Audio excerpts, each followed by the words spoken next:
Hello friends, मैं सोनू सदी के स्वागत करता हूं आपका अपना यूट्यूब चैनल एग्जाम दर्पण में। और आज हम लोग देखने वाले हैं बिंद श्रेणी भाग 2। जी हाँ दोस्तों, क्या देखेंगे? यानी बिंद श्रेणी के बारे में जो हम कल पढ़ रहे थे उसी का हम भाग 2 आज लेकर आए हैं इसमें। ठीक है, भाग 2 ये याद रखना है।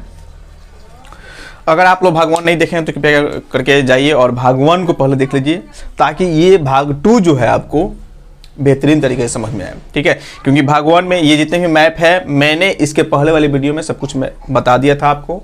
ठीक है, इसमें जो आपके नदी है, नदियों के बारे में हम लोग लगभग पढ़ लिए थे कि बिंद श्रेणी के पास, यानी बिंद श्रेणी से निकलने वाली नदियाँ कौन कौन सी है। तो इसमें हम लोगों ने देखा था चंबल हो गया, छिपरा हो गया, काली सिंध हो गया, पार्वती हो गया, सिंध नदी हो गया, बेतवा नदी हो गई, धामन हो गई, केन हो गई। केन मतलब यही कैमूर से निकलती है जो आपको जाकर मिलती है यमुना नदी में। ठीक है, ये लगभग हम लोग पढ़ चुके थे। आज इसके आगे हम लोग देखेंगे। ठीक है, तो हम लोग फिर वहीं से बढ़ रहे हैं जहां कल छोड़े थे। तो लगभग यहीं पर हम लाकर छोड़ दिए थे, यानी नदियों, क्योंकि वीडियो काफ़ी लंबा हो गया था, 1 घंटा के आसपास का वीडियो लगभग हो गया था। तो मैंने सोचा कि भाई आज रहने दिया जाए। इस वीडियो में हम यानी जो आपका बिंद श्रेणी है उसको पूर्ण रूपेण क्या करेंगे, लगभग समाप्त कर देंगे। ठीक है, इसके बाद हम लोग पढ़ेंगे आपका छोटा नागपुर का पठार बचा हुआ है। छोटा नागपुर का पठार अगले वीडियो में हम लोग देखेंगे। फिर आपका दक्कन का पठार पढ़ेंगे और बाकी दक्षिण भारत का पठार, पूर्वी पठार हो जाएगा, फिर पश्चिमी पठार। ये लगभग ये जो चैप्टर है आपका कुछ दिन चलेगा, 2-4-5 दिनों तक ये चलेगा, उसके बाद ये समाप्त होगा। फिर हम लोग अपवाह तंत्र में प्रवेश करेंगे और अपवाह तंत्र को विस्तार पूर्वक पढ़ेंगे। ठीक है, तो लगभग ये हम देख चुके हैं बिंद श्रेणी जो है। बिंद श्रेणी कहाँ से कहाँ, एक बार हम रिकॉल कर रहे हैं कि बिंद श्रेणी जो है वो कहाँ से कहाँ, यानी गुजरात के जोहार से लेकर कहाँ तक फैली हुई है जी।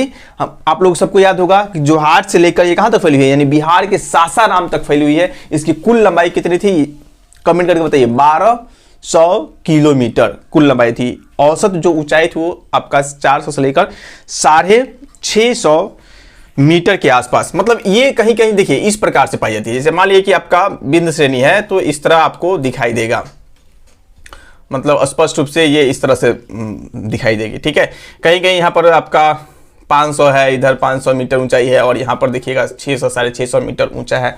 ठीक है, इस प्रकार से। तो इसलिए औसत जो इसकी ऊंचाई माना जाता है वो कितना माना जाता है, तो औसत ऊंचाई आपका 650 लगभग, यानी 400 से 650 मीटर के बीच में यानी औसत ऊंचाई है। ठीक है, नेक्स्ट हम लोग देखेंगे कि यहाँ पर हम लोग देख चुके थे कि भाई बिंद श्रेणी में कौन कौन से तत्व पाए जाते हैं। तो बिंद श्रेणी में हम बताए थे आपको चूना पत्थर पाया जाता है ना जी, चूना पत्थर पाया जाता है, सीमेंट आपका जिप्सम पाया जाता है, कोयला पाया जाता है, क्वार्टजाइट पाया जाता है, यानी आपका घरेलू सामग्री, यानी घरेलू निर्माण सामग्री, मकान के निर्माण हेतु जितने भी सामग्री उपस्थित जो उपयोग किया जाता है सभी प्रकार के पदार्थ यहाँ पर पाए जाते हैं। ठीक है, देखेंगे ये कि यहाँ पर यानी इसकी उत्पत्ति कैसे हुई थी।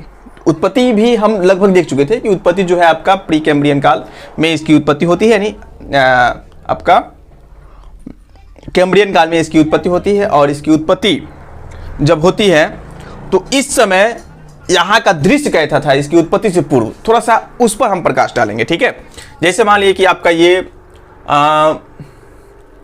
पृथ्वी है, एक बार समझिएगा, ये आपका पृथ्वी है और ये हो गया आपका विषुवत रेखा। ठीक है, ये क्या हो गया आपका विषुवत रेखा हो गया। और विषुवत रेखा जो है आपका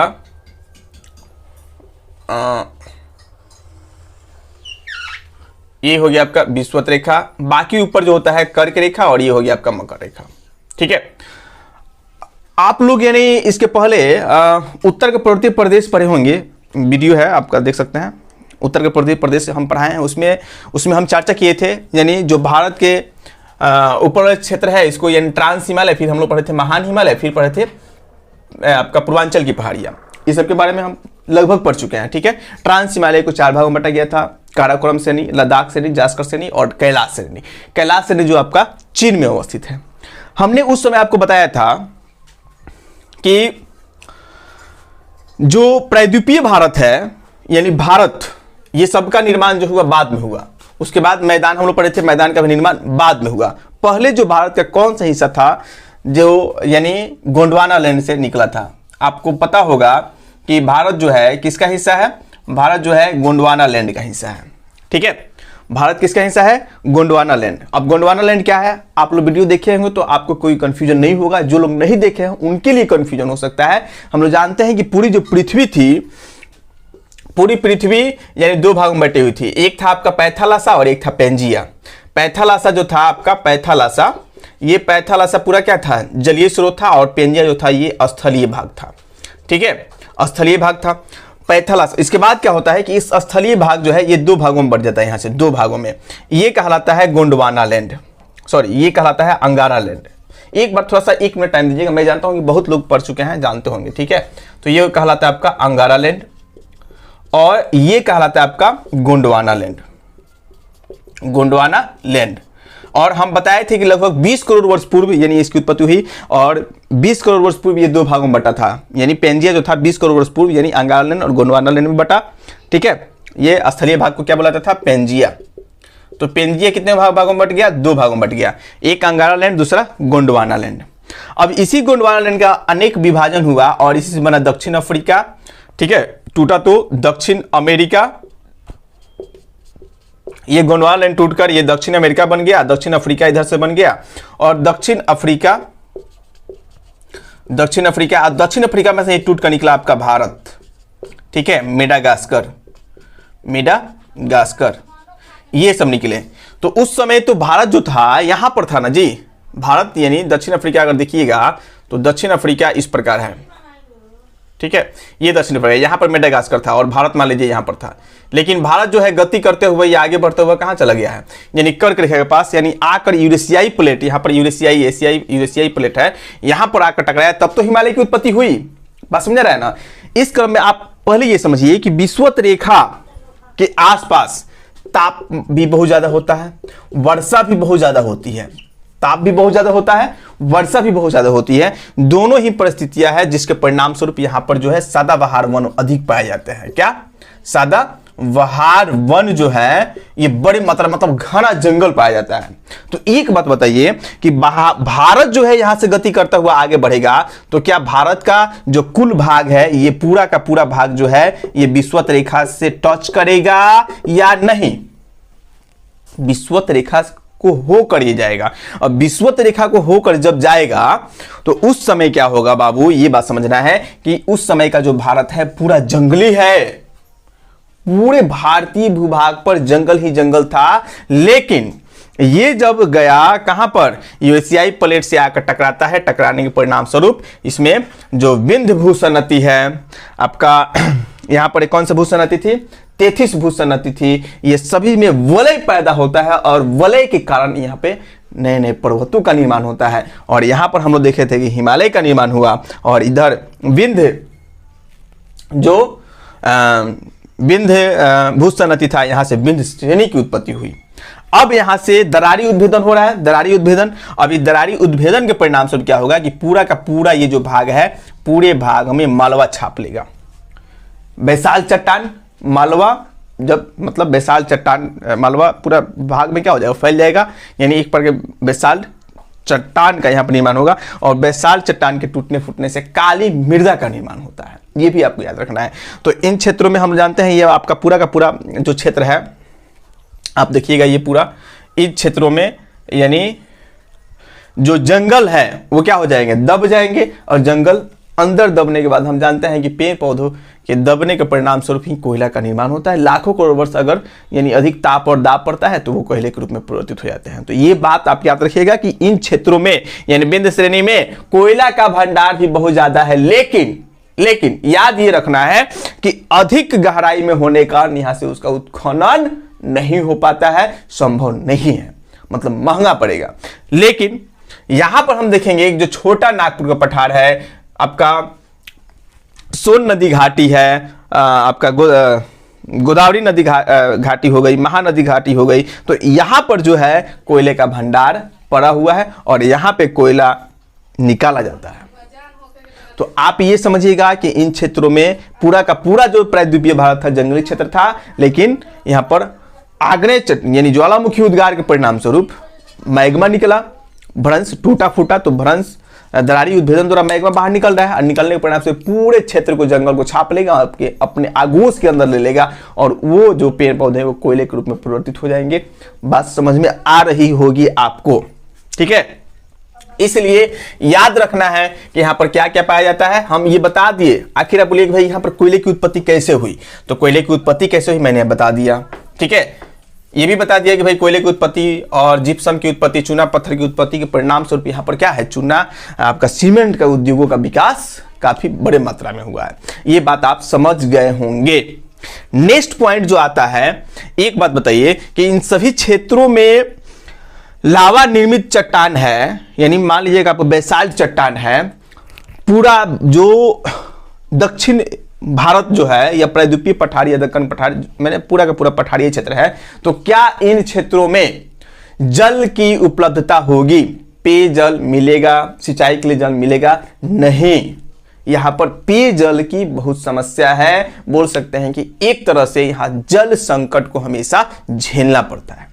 अब जल संकट को झेलना पड़ता है तो फिर उससे निजात कैसे पाया जाए, तो इसी जल संकट को से निजात पाने के लिए यहां पर, यानी जो मान लीजिए कि मैकाले की पहाड़ी है, अमरकंटक की चोटी से जो नदियां निकल रही है, आपकी नर्मदा हो गई, सोन नदी हो गई, इंद्रावती हो गई, आपका महानदी हो गई, ये जो नदियां निकल रही है, इन सभी नदियों पर बांध बनाकर रोका जाएगा, क्योंकि ये सब तो पठारी क्षेत्र है, ढाल भी बहुत तीव्र है, वर्षा जल एकत्र होकर वो सभी किसी न किसी माध्यम से नदियों में जाकर गिर जा रहा है, और ये ताप्ती, नर्मदा, गोदावरी, महानदी इत्यादियों के द्वारा ये या तो बंगाल के खाड़ी में गिर जा रहा है या तो अरब सागर में गिर जा रहा है। मतलब इन क्षेत्रों में जल का जमाव नहीं हो पा रहा है, जिसके परिणाम स्वरूप यहाँ पर जल संकट का भी सामना करना पड़ेगा। आप जाइएगा महाराष्ट्र में, वहां पर कितना पाइप डालिए पानी नहीं निकलता है। एमपी में जाइए, पाइप डालिए पानी नहीं निकलेगा। कारण यह है कि वहां पर पूरा चट्टान ही चट्टान है, भौम जल का निर्माण ही नहीं होगा भाई।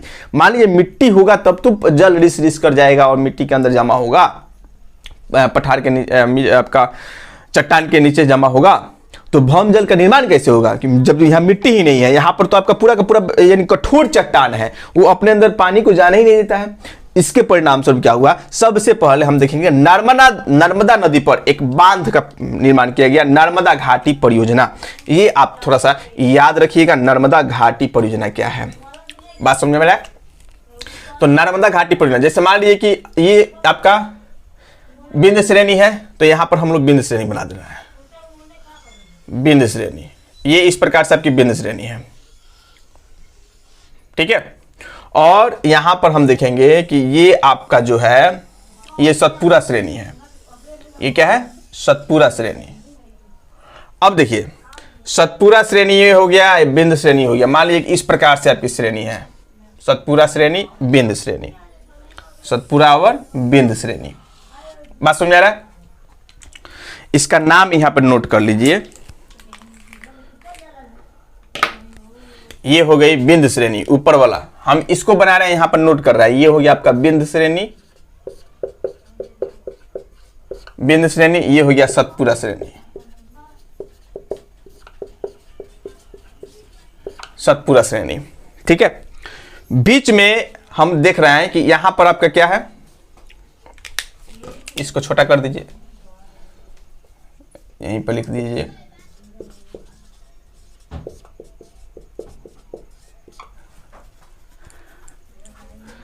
हम ये देख रहे हैं कि यहां पर मैकाले, ये सतपुरा, ये बिंद, ये मैकाले, यहां पर बना दीजिए मैकाले, मैकाले की पहाड़ी है ये, मान लीजिए, ठीक है। ये मैकाले पर्वत हो गया, और इसकी सर्वोच्च चोटी जो है अमरकंटक। यहां से निकल रही है नदी, और उस नदी का नाम है नर्मदा नदी। ये नदी का जल है, ये पूरा, ठीक है, दोनों के बीच में। अब यहां पर देखिएगा नदी का जल इधर जा रहा है, लेकिन यहां पर क्या है, यहां पर हम देख रहे हैं कि ये घाटी का विकास हुआ है। इधर ये गैप स्थान है, यहां पर है, यहां पर है, यहां पर है, दोनों के बीच में यहां पर से नदी जा रही है, तीव्र वेग है। मैकाले की ऊंचाई यहां पर कितना है, 1050 मीटर है। अमरकंटक की यहां से जो निकल रही है नदियां, ये जो निकल रही है इसकी ऊंचाई कितना है, 1050 मीटर, 1050 मीटर से ये यहाँ से निकल रही है और तीव्र गति में क्या हो रही है, आपका आकर देखिए अरब सागर में गिर जा रही है। जल तो बेकार में बर्बाद हो रहा है, सब मीठा जल है, पेयजल है, इस जल का उपयोग हम पीने के रूप में कर सकते हैं और यहाँ पर जल का समस्या है। तो क्यों ना यहाँ पर बांध बनाकर इस जल को रोककर अनेक नहरों को निकाल दिया जाए ताकि पेयजल की समस्या से भी निजात पाया जा सके। और साथ में हम यहाँ पर देखेंगे कि जो सिंचाई की व्यवस्था है ये भी सुलभ हो जाएगी।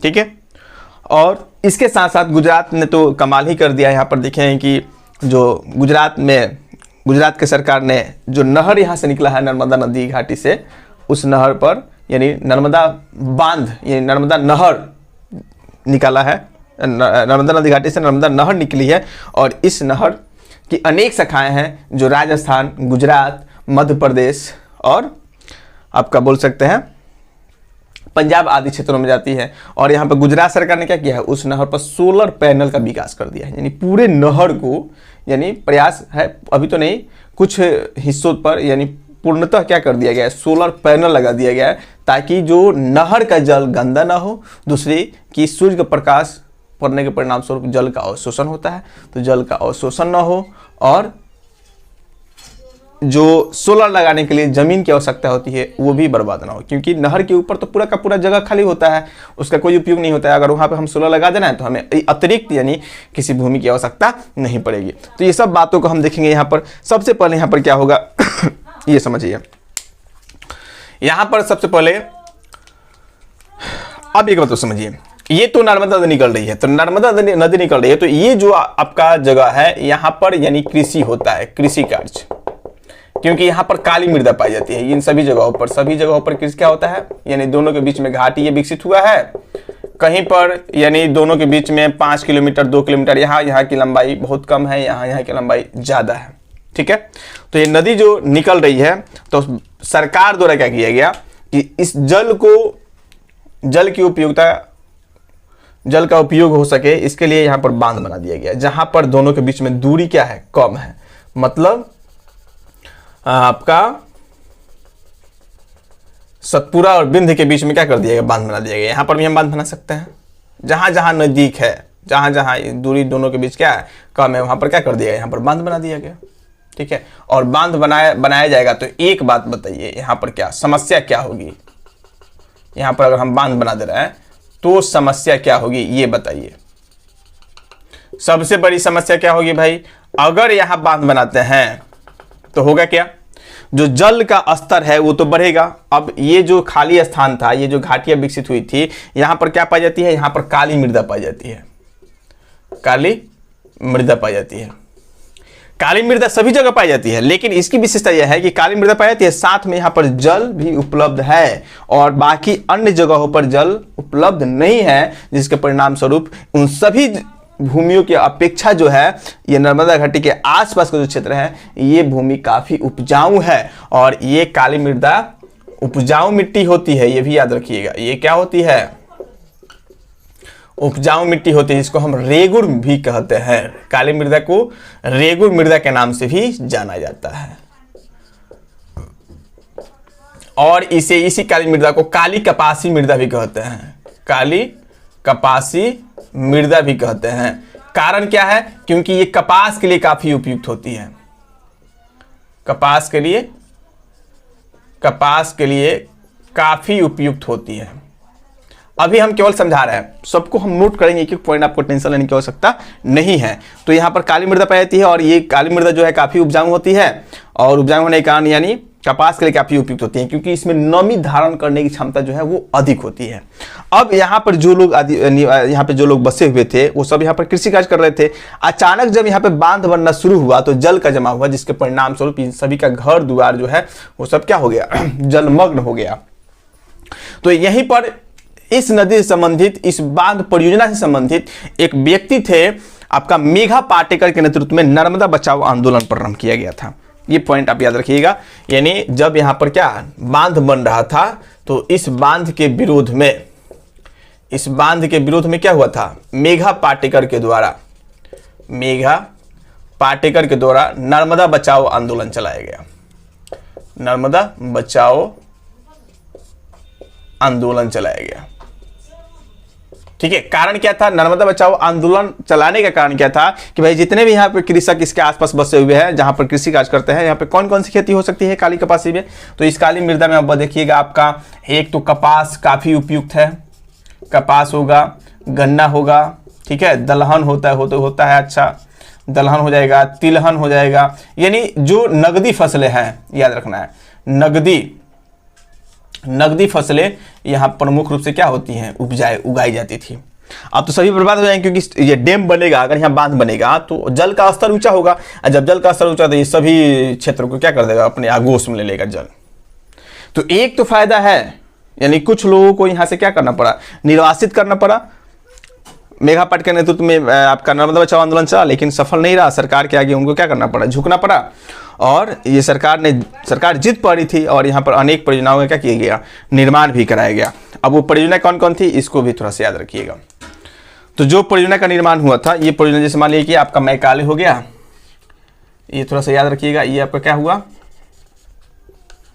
ये हो गया मैकाले रेंज हो गया, ठीक है। और यहां से निकल रही है, यहां से निकल रही है आपकी, तो यहां पर अनेक बांध, नर्मदा नदी, तो इस नदी पर क्या किया गया है? अनेक परियोजनाओं का निर्माण किया गया। सबसे पहले यहां पर परियोजना एक देखेंगे, आपका जो है वो कौन कौन से परियोजना है, इसको हम देखेंगे। सबसे पहले बना सरदार सरोवर बांध, यहां पर सरदार सरोवर बांध, ठीक है। यहां पर एक सरदार सरोवर बांध बना, लिख लीजिएगा, सरदार सरोवर बांध, ठीक है। दूसरा परियोजना यहां पर निर्माण किया गया, दूसरा बांध बनाया गया इसी नदी पर, उसका नाम क्या है उसको भी नोट कर लीजिएगा। ये जो परियोजना बना वो था आपका महेश्वर परियोजना, या एस कुमार बोल सकते हैं, महेश्वर परियोजना या एस कुमार, महेश्वर परियोजना, या इसको क्या बोला जाता है? एस कुमार। ये एक बीओटी परियोजना है, ये भी याद रखना है। बीओटी माने बिल्ड ऑपरेट, आप किसी भी व्यक्ति को ठेका टेंडर के रूप में ठेका पर निजी व्यक्ति को दे दिया जाता है, और वो व्यक्ति क्या करता है? इसको बिल्ड करता है, बनाता है, और वो से मतलब बोल सकते हैं ऑपरेट करता है, इसको संचालन वही करता है। और टी से याद रखना है टैक्स, वो टैक्स भी वसूलेगा। और मान लीजिए 20 साल के लिए, 30 साल के जितने के लिए वो लीज पर लिया है उतने दिनों वो उस जो भी लाभ होगा या घाटा होगा वही बर्दाश्त करेगा, ठीक है। बाद में वो सरकार को सौंप देगा। इस प्रकार से ये परियोजना का निर्माण हुआ था। यहाँ पर हो गया एक तो सरदार सरोवर बांध परियोजना, दूसरा महेश्वर परियोजना, तीसरा जो परियोजना का यहाँ पर निर्माण हुआ है उसको हम क्या बोलते हैं? उसको बोला जाता है नर्मदा सागर परियोजना। ये आपका है नर्मदा सागर परियोजना,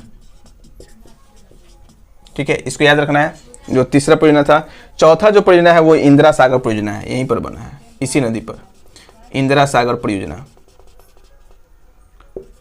इंदिरा सागर परियोजना, ठीक है। और एक और परियोजना है जिसको हम बोलते हैं बरगी परियोजना,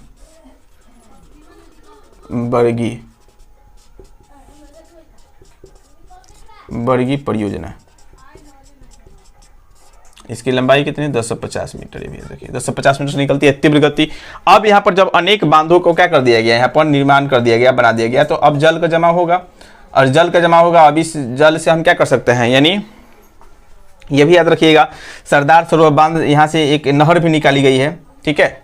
यहाँ से एक नहर निकाली गई है, जो आपका ये नहर जाती है गुजरात होते हुए राजस्थान, ठीक है। ये यहाँ से अनेक शाखाएं, आपका मध्य प्रदेश भी जाती है, ये अनेक शाखाओं में बढ़ जाती है, मतलब ये सभी क्षेत्रों क्या करती है। इस नहर का नाम है आपका नर्मदा नहर, ठीक है, जिसकी कुल लंबाई है यानी 550 किलोमीटर, 550 किलोमीटर, यानी इसकी कुल लंबाई है इस नहर की। यानी मुख्य जो नहर है इसकी लंबाई 550 किलोमीटर है। बाकी यहाँ से अनेक शाखाएं निकलती है, जो अब इस नहर द्वारा क्या किया जाता है, अब यहाँ से जो नहर निकाली गई है, याद रखना है, यहाँ से जो नहर निकाली गई है, इस नहर को हम क्या बोलते हैं? नर्मदा नहर,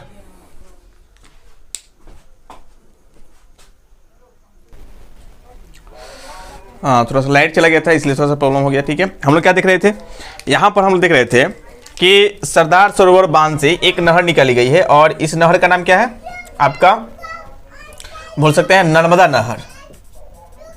नर्मदा नहर, और ये नर्मदा नहर जो है आप देख सकते हैं यहाँ अनेक शाखाओं में बढ़ जाती है। ठीक है, मतलब इसकी कुल लंबाई जो है आपका 550 लगभग, यानी 550 किलोमीटर है। ठीक है, इसकी कुल लंबाई 550 किलोमीटर है, लेकिन ये यहाँ से अनेक शाखाओं में बढ़ती है। यहाँ से अनेक राज्यों को क्या किया जाता है, जल दिया जाता है। अब कौन कौन से राज्य है जिसको जल यहाँ पे आमंत्रित किया जाता है, तो ये आपको याद रखना है। कहाँ पर लिख दे जगह है, राज्य का नाम याद रखना है आपको। चलिए यहीं पर लिख दे रहे हैं। एक तो हो जाएगा आपका मध्य प्रदेश, ठीक है, मध्य प्रदेश ही पूरा का पूरा। दूसरा हो जाएगा राजस्थान, राजस्थान में भी जाता है, राजस्थान हो जाएगा। तीसरा आपका गुजरात हो जाएगा, ठीक है, पंजाब वगैरह हो जाएगा, यानी मध्य प्रदेश, राजस्थान, गुजरात, पंजाब। ठीक है, इन सभी राज्यों में क्या किया जाता है, जल उपलाया जाता है। यहाँ पर राजस्थान से क्या किया, राजस्थान में इससे क्या किया जाता है, बिजली का भी उत्पादन किया जाता है। राजस्थान में बिजली का भी उत्पादन किया जाता है, ये भी पॉइंट आपको याद रखना है।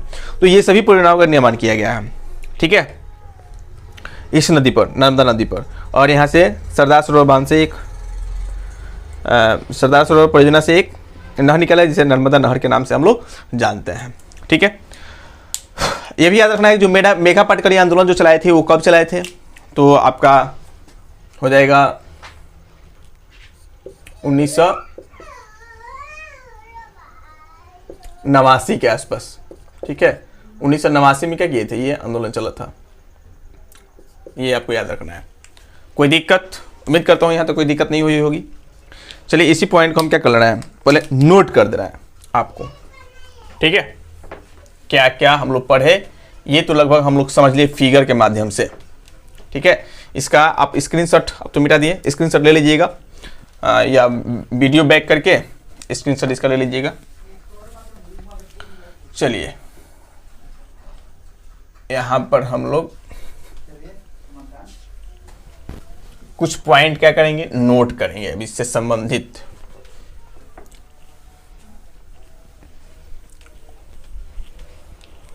लिखिएगा,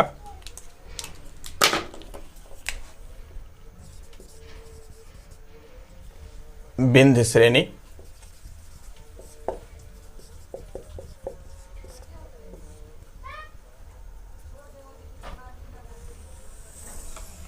इससे कुछ पॉइंट। सबसे पहला पॉइंट हम देखेंगे कि आपका बिंद श्रेणी, या बोल सकते हैं क्या, यानी संपूर्ण प्रायद्वीपीय पठार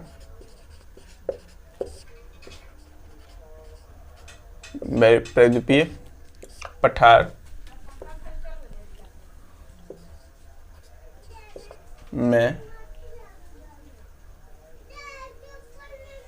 लगभग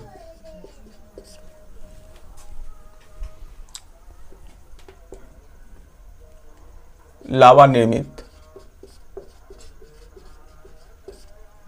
चट्टान पाए जाते हैं। ये याद रखना है, अधिकतर यानी प्रायद्वीपीय भारत पठार, अधिकतर से प्रायद्वीपीय पठार में लावा निर्मित चट्टान पाए जाते हैं, या अधिकतर प्रायद्वीपीय भारत में बोल सकते हैं, भारत में। ठीक है, यानी पूर्व में जब भारत गोंडवाना लैंड का हिस्सा था, गोंडवाना लैंड का हिस्सा था,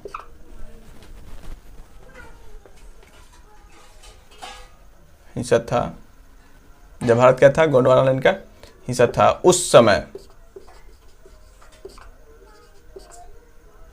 गोंडवाना लैंड में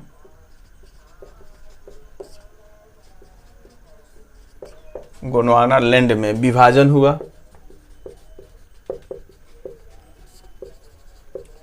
हुआ, जिसके परिणाम स्वरूप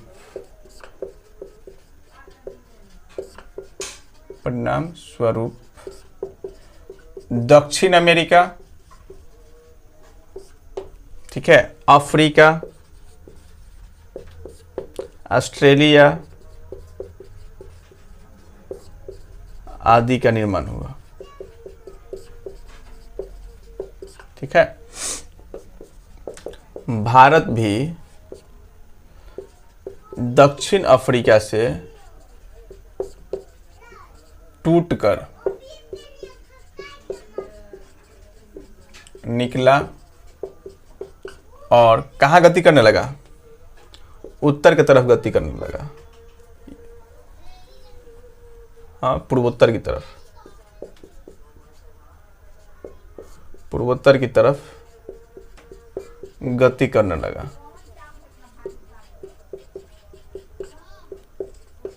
इस बीच यह विषुवत रेखा से गुजरा, जिसके कारण गुजरा जहां ताप और वर्षा दोनों की अधिकता होती है, दोनों की अधिकता होती है,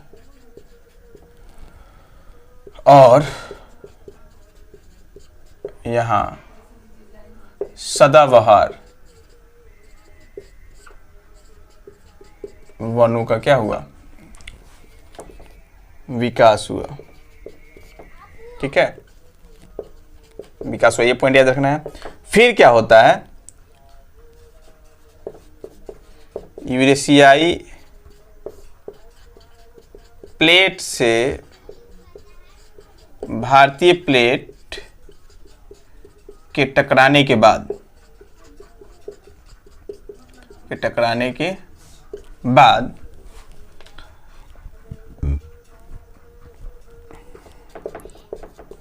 भारतीय प्लेट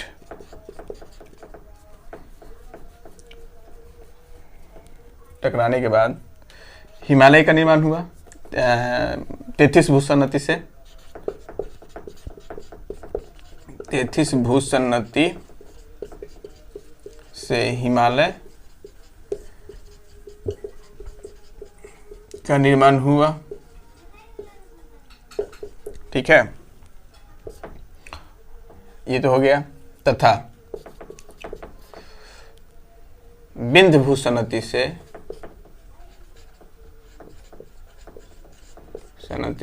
विंध्य श्रेणी का निर्माण हुआ। ये पॉइंट याद रखना है।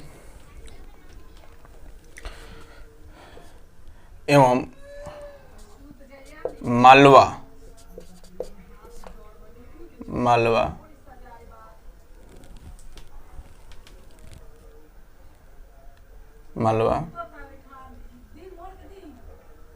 के उद्गार के कारण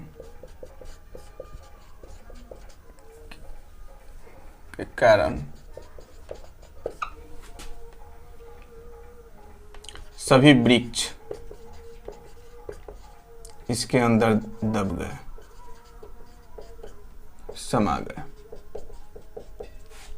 जिससे या जिसके कारण यहाँ कोयला की उत्पत्ति हुई। ये पॉइंट याद रखना है। लेकिन अधिक गहराई में होने के कारण, अधिक गहराई में होने के कारण इसे प्राप्त नहीं किया गया, प्राप्त नहीं किया जा सकता। ठीक है, ये पॉइंट जो है आपको याद रखना है। इतना सारा बस समझ आ रहा है। ये कुछ पॉइंट हो गया आपका विंध्य श्रेणी से। एक बार इसका स्क्रीनशॉट ले लीजिए ताकि हम इसको मिटा दें।